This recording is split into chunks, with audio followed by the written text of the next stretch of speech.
Subscribe! Hello, this is a voiceover. These are some crazy wins I got. I'm not talking so that I can focus and eat food and drink and stuff. Okay, so this is a d6 for Lopez. It's a bit passive for black, but otherwise pretty normal. Yeah, so I'm just playing for c3, d4, trying to get that big white center. He takes, so he trades his e5 pawn for my c3 pawn. I thought this was quite good for me because now I can develop a knight to c3. I have a huge center, and he does not have control in the center. Yeah, so bishop d4, I go h3. He could actually take on f3, and I would be forced to take back with the g pawn because my d4 pawn's hanging, but he misses it. So knight c3. He routes his bishop to attack my a4 pawn. I just bring my bishop on a4 back to c2 because it's quite passive on a4, so I wanted to help defend my center. Knight b4 I didn't expect. A bit of a strange move, but okay, I just bring my bishop back. I have a3 in the future. He plays rook e8, d5. And now a3 threatens to trap his knight, so obviously he needs to prevent that. That's why he plays a5. And yeah, I take a sip of water here. So I'm kind of thinking a bit here. It's a very complex position. You know, now everyone has their pieces developed. My bishops are standing, you know, on the back rank, but they're somewhat developed. So I play a3 to kick his knight back. I think it stands a bit more passively on a6. In hindsight, it's gonna reroute to c5, so I don't actually know if this was good, but oh well. I play knight h4, attacking his bishop, and I'm hoping he falls for the knight takes e4 trick because it does not work. I take on g6, he takes on c3, and I take on e7 with check. So I just win a piece for a pawn pretty much. And that's exactly what happens. There's just nothing he can do to avoid that. Now I'm just up material and completely winning. And you know, the rooks kind of need to be traded. Otherwise, if he plays like rook d7, it's going to be incredibly passive and also just completely lost. Okay, so bishop c2 to counteract his knight. Queen f6 activating his queen. I think a little bit here, but my c3 pawn is actually defended, so I decided to just play bishop e3 and attack his knight. Say, let's trade all the pieces. He says no. And now he's just incredibly passive. I'm activating everything, over-defending every single pawn. Like, he just says absolutely nothing to do in this position. So yeah, g6, I play c4, over-defending d5, so that my queen can never get kicked away with a move like f5 or anything strange, even though that would never work because of queen e6 check. Anyways, yeah, we trade the pieces on the center. I win another pawn. My rook's always defended in the corner, and there's really not that much you can do. h5, rook d1, just simple stuff. I think he can play queen b2 for a second, but he cannot. That would hang his queen, so that's why he plays queen a2. Same idea, different square. Very, very important difference though. So I take on c7, he takes on a3, I take on b7, and his rook was hanging, so he couldn't take my bishop. Yeah, and just push the passed pawn. There's nothing he can do. This is just completely winning for white. Yeah, king f8, queen e3. Let's trade the queens yet again.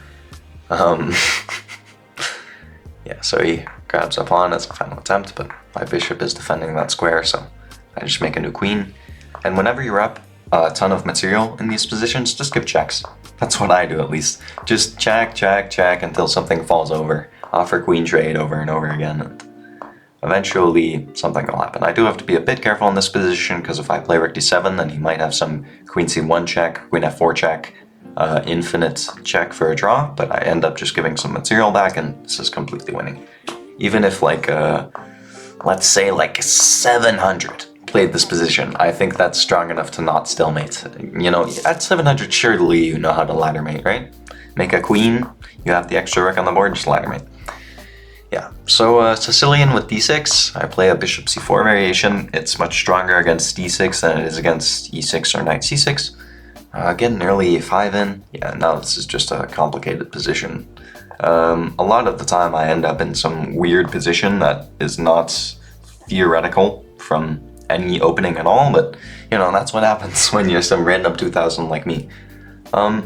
Bishop b5 check, I'm very lucky I'm not losing a piece in this position. Bishop b5 check was pure luck that he didn't fork my rook on e5 and bishop on c4, but okay. I live to see another day. I play rook f4 because I like attacking his queen. I have no clue how that helped me in any way, shape, or form, but it is what it is.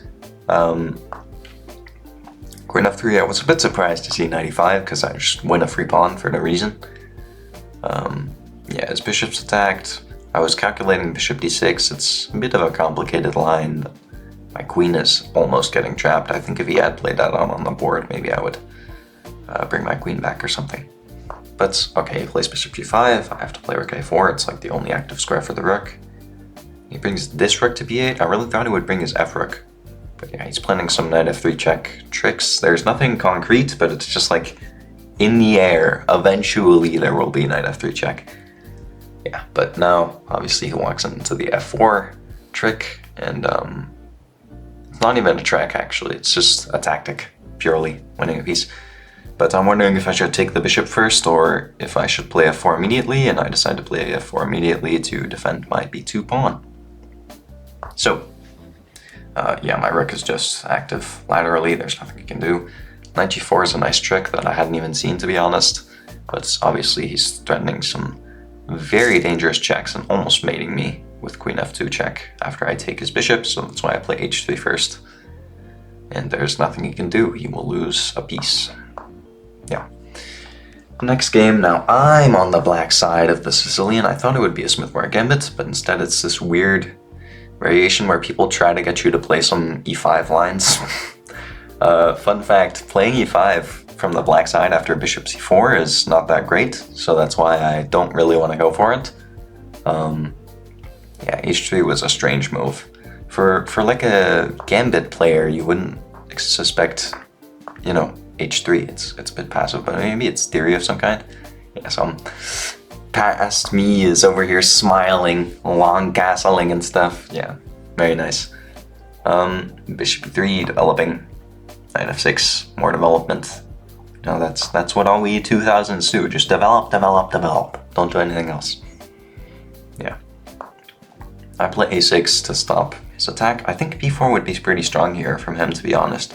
But he plays a4, which surprised me a bit. I don't understand how that's doing anything for your attack on the queen side over there. But okay, we make some trades in the center.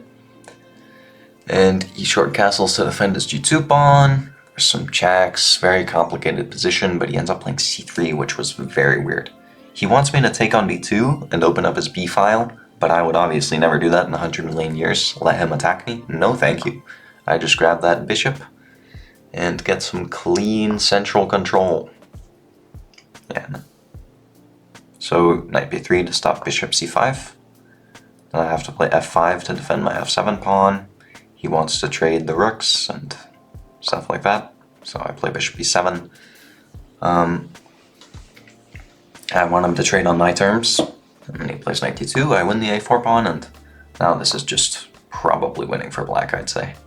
The a file isn't that much of an issue, but he does have some taking on a6 threats, so, you know, I do need to be a bit cautious of that. It's about to get very, very dangerous. That's why I play queen d3. I'm like, let's trade the queens, I'm up material. He says no. I say, let's open up the king side where I have more space and your king's over there. And yeah, now it's just getting very, very crazy because he's going to play queen a7, threaten queen a8 check. I play queen g3 because I'm trying to checkmate him as well. This is just a absolutely bonkers position, but at the end of the day, I don't think that he has anything, and I think black's attack is probably a bit more realistic. That's why he plays rook takes a6 after a long think.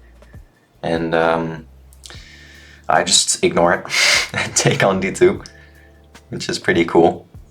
You know, you always love to see moves like that where you can just completely ignore everything that your opponent is doing and just continue with your own plans. Queen a8 check. I move my king. Now he has like no more checks, so that's why he's got to sack the rook to continue attacking. Sack the rook again. It's already hanging, but you know. And obviously if he ever takes on d2, then I have queen e1 check. That's the whole problem with his position right now. I think for a bit and I end up going with king takes. I think pawn takes would lead to some perpetual, probably pretty easily, because I can never step onto the d file because he'll take my rook with check and then I won't have queen e1 check. But yeah, king takes probably just wins instantly for black, especially when you play b5, which just gives you no access to checks after I move the king. So yeah, pretty clean game. he tries a bit more. But yeah, just queen one check, and there is nothing for the white pieces. I was thinking about playing rook f1, and funnily enough, we'll get a little bit of analysis after this game, and you'll see if that was a good idea. But I end up just going, no, you know, I'll take his rook, I'll be up a piece, don't overcomplicate it, right? But, I mean, more than up a piece, actually. I'm up a rook and a piece. Oh my god. Yeah, but then I'm laughing because it's like mate in 5 if I had played rook down there. So it was actually the best move. Taking his rook was only like mate in 11. But whatever. We get a Queen's Indian. But it's a weird one because he played e3 instead of the g3 main lines. I'm not that theoretically prepared here, but luckily I get to play bishop b4 and take his knight on c3, so now it's more like an IMSO Indian gone wrong for white, I guess. It's a very strange one though. I don't usually play these b6 setups, but okay. We get into this position, plays d5, and I'm very happy with this position because it's just positionally good for black. Like, white is so passive with the two bishops staring into their own pawns, and black just has these god knights doing all kinds of shenanigans. But bishop f3 was a good plan from him. He wants to start trading off his passive pieces for my active ones, but I just have crazy central control. I don't allow him to play c4, I play c4 myself. It's just an insanely good position for black. I go for knight e4, centralizing every piece. I mean, look at the activity, it's really beautiful. Knight b3, I mean, oh my god, these are some monster knights. Yeah. Knight c5, and okay, now I start complicating things a little bit because I allow him to pin me. That was maybe not so smart. But I was getting a bit too overconfident, and I didn't want him to play rook takes b3 and sack the exchange. Yeah, I don't know what knight c5 was, but we don't talk about it. I'm looking at some exchange sacks because that's how good my position is right now, but I end up just going like, no, let me rook lift, be principled, no need to rush things, right? Because white just has positional problems that can't be fixed, but guess what? He wins a pawn. So, you know, even if the position is bad, at least he's not equal material anymore, right? So he was giving me a check there, that's why I traded the bishops. I go knight d3, I have this monster knight, but is it enough is the question. We'll see that in a moment, I suppose. Yeah, attacking his rook, he defends it. I'm looking at knight e1, but I think it was a bit too complicated for me. I just play rook g6, and I'm pinning that pawn to his king. That's why he plays rook f5 to stop me from taking on f3. And I play queen b7, and I'm like, I want to take on f3 if that rook ever moves. Attacking my pawn, queen c6, d5, yeah. Really complicated stuff, way too complicated for me, man. Knight e1 is a crazy move, but it actually is working, pretty much. Okay, well, in my head, I don't know what the engine says here, but in my eyes, knight e1 seems to be quite good for black. And then I get this crazy trick here with knight takes f3. I'm forking him, and if he takes my knight, then I'll take with the queen on f3, and I just win the exchange and a pawn. But he can't take on c4 with check, so it's still complicated, but okay. As long as I don't lose on time, it should be good. You know, he's trying to back rank mate me, but I had seen that my queen covers the g8 square, so this would just be trading off all the pieces. This doesn't actually do anything for him, and this is just completely winning for black because white has 4 pawn islands and all of them are isolated pawns, and I'm also up the exchange, so it's just completely unholdable. You can see my rook just starts playing Pac-Man and eating every single pawn, getting down to the second rank, push the past pawns. Yeah, there's nothing to be done here for white. Yeah, he attacks my rook, I move it, attacks my rook again, and this time I don't move it because I see that I can just push my pawn. He can't stop me from making a queen. So he resigns. Pretty clean game. On to the next one. I get the white pieces yet again. We get another e4, e5 game. Another Ruy Lopez with a6, bishop e7. People play these passive Ruy Lopez's so much, I really don't get it. But yeah, I'm looking to see if there's some bishop takes c6. There usually isn't in the Ruy Lopez, but I just thought, like, he played bishop e7, it's so passive. Surely there's something, but There is not, unfortunately. Yeah. Rook e1, defending e4. e4 doesn't actually need to be defended, because I can play rook e1 after he takes it, and then his e5 pawn is hanging, but it's just prophylaxis, right? Play d5, which blunders a pawn, because of what I was just talking about. How the e5 pawn doesn't have that much defense. Yeah, and he just expands a lot on the queen side, which can both be a benefit, but also a weakness, if I play correctly. I was thinking about bishop takes d5 here, to be honest. Bishop takes d5, then he takes on e5, then I take on c6, but I thought that it was too much, so I just bring the rook back. He defends his knight, play d4. Yeah. He's starting to take on h2 with check. I say no thank you. Bishop f4, it's his queen with tempo, and trades off that pesky bishop on c7, so quite a good move. Yeah. I thought about some other moves. I guess I was looking at bishop e5. No reason to overcomplicate things, just trade the pieces. You're up a pawn. Drop the queen back to g2, fianchetto the queen, because I want to play knight f3 and just keep an eye on the light squares over there. Yeah, he has a problem with knight e5, so I think he's going to take, but he plays c5, which was a good move. That I had not seen, but I think knight e5 is just a good outpost for the knight no matter what. And I'm hitting his bishop, and he plays bishop e6, and now he's going to get an isolated pawn in the center because he can't take back with the rook, or else his rook on a8's hanging. So that's why he takes back with the f pawn. I go rook c1, prophylaxis, right? I'm putting the rook on the same file as the queen, just in case he ever takes on d4, that file opens up, and look how it pays off, right? Look how it pays off. I think he thought that my knight on e5 was hanging, but it's not. It's just defended by the rook on e1, so you can see that I'm a bit confused. I'm like, what?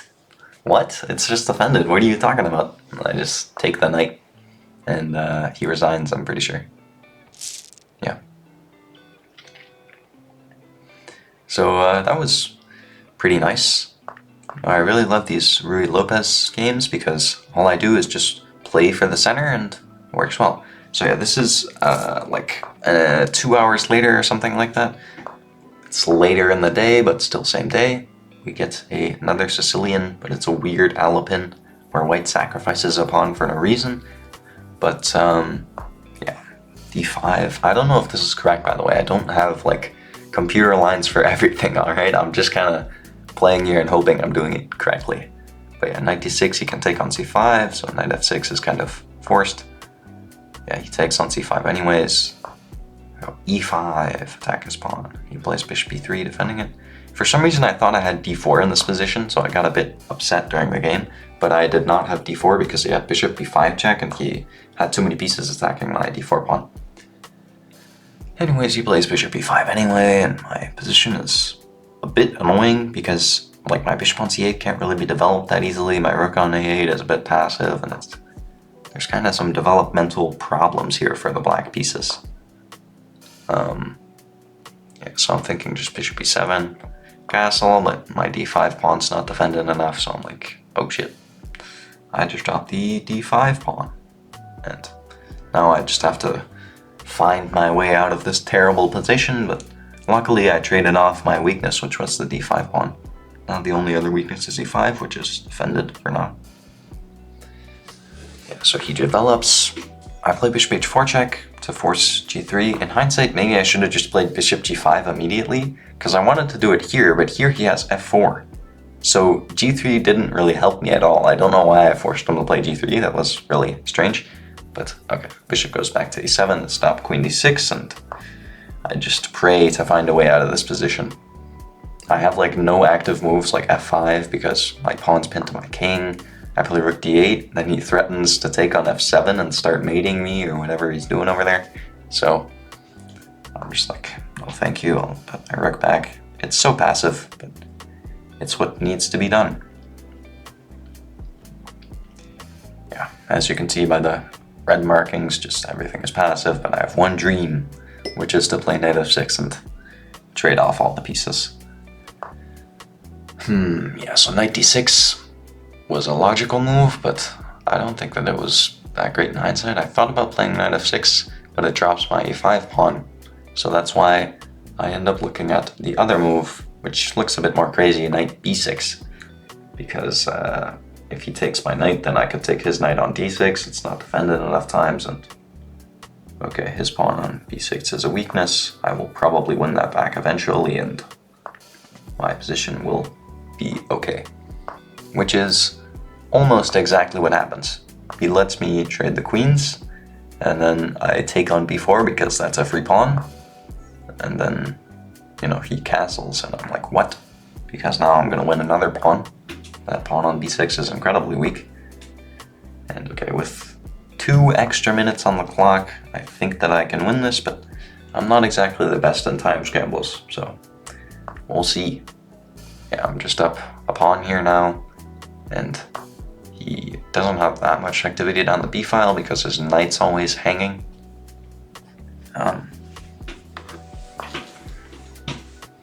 Yeah, rook b3 was a good move, stopping me from playing rook a3, but okay, bishop b6. I just say trade everything, and you can see all the arrows, this short line where his rook's hanging in the end, in the corner. I'm just vibing out to some music. That's another reason why I had to mute my mic. This is all copyrighted music I'm listening to, so can't have that in the recording. Okay. Yeah, so I just decided to trade off all the pieces, go into an endgame. Turns out, was not the smartest idea, because I didn't see that after I take on a4, he can play rook c8 check. And then I play king f7, he plays rook c7 check, and he gets my pawn on b7 with tempo. I thought he would play rook c7 after I took on a4, and then I have time to defend my b7 pawn, and I'm okay. But no. Luckily, I confuse him a little bit when he has 40 seconds on the clock, and with the passed pawn on f3, this is a majorly problematic position for white. My first instinct was to play e5, but I ended up not going for it because I thought he could just attack my e5 pawn, but I have f2 in that position. If he plays rook e1 attacking my e5 pawn, I just have f2 and it's just winning, but okay. King f7 still wins, it's just overcomplicating things for no reason, but luckily he just starts making pass moves because he doesn't know what to do in his position. To be fair, I wouldn't know what to do either. Yeah, this endgame is just lost for white. With the extra passer, there's nothing to do. I will bring my king over, gobble up his pawns, and with the 2 connected pass pawns for black, white cannot stop both. Alright, we get another game with white.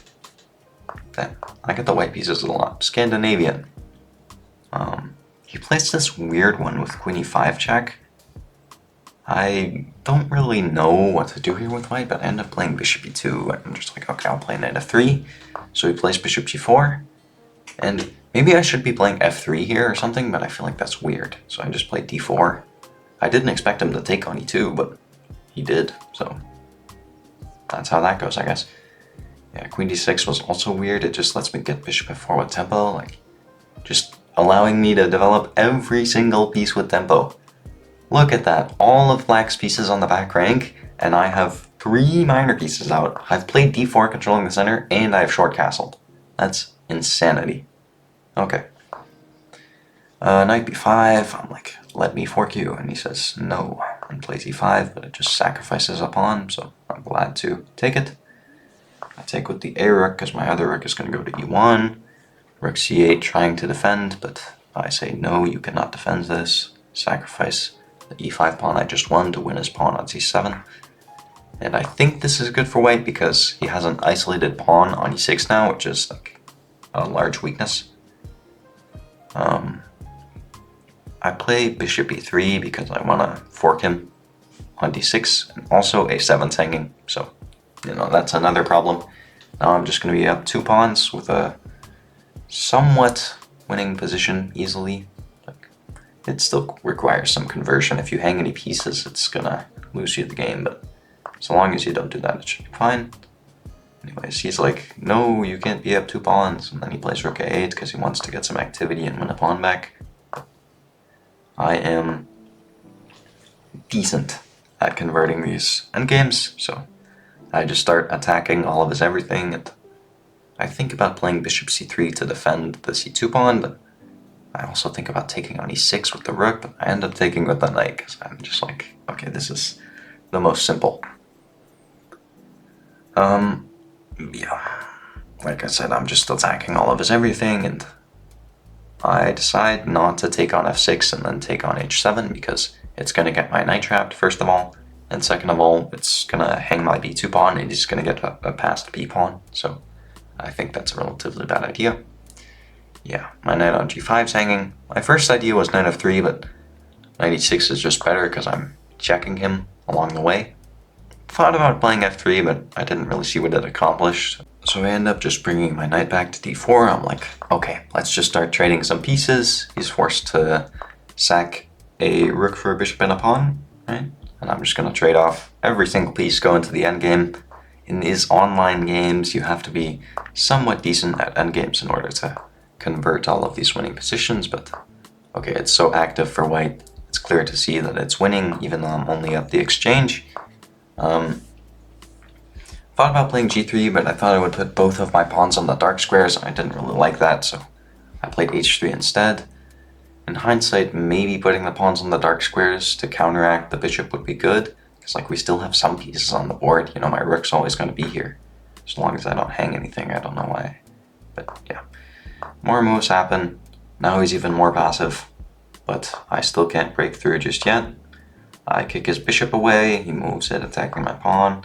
Moves his bishop again, I attack it again, he moves it again. You know, just ring around the rosy here. Put all of my pawns on the light squares and pieces, so his bishop can't attack anything, and finally rook b4 is really starting to seal the coffin in terms of activity, like he just can't move anything. So he finally hangs something, and I take on b7 with check, win his knight, and that is pretty much game over. Well, not pretty much, that's just game over, period. So long as I don't stalemate, there's nothing I can do. That's why I give some material back. And okay, a little bit scary for a second. Maybe I shouldn't have overcomplicated it like this, but okay, even if I don't make a queen and defend my h3 pawn, it's still completely winning with a queen, a king, and a knight to stop the passer. I mean, seriously, you can just play queen c1, queen g1, and literally sit on the promotion square, and black can't do anything about it. But yeah, a little bit sketchy technique for the checkmate, but I end up getting it. You can see my sigh of relief there, and that is game over. If you like this video, you can watch more of my content over here somewhere, and you can also subscribe to my channel over here somewhere, and also like the video. Leave a comment down below if you think there's anything I can improve on in my content, editing, thumbnails, titles, whatever. And also, if I can improve on anything in my chess. You know, let me know if you have any tips, tricks, good openings I should try, whatever. Thanks.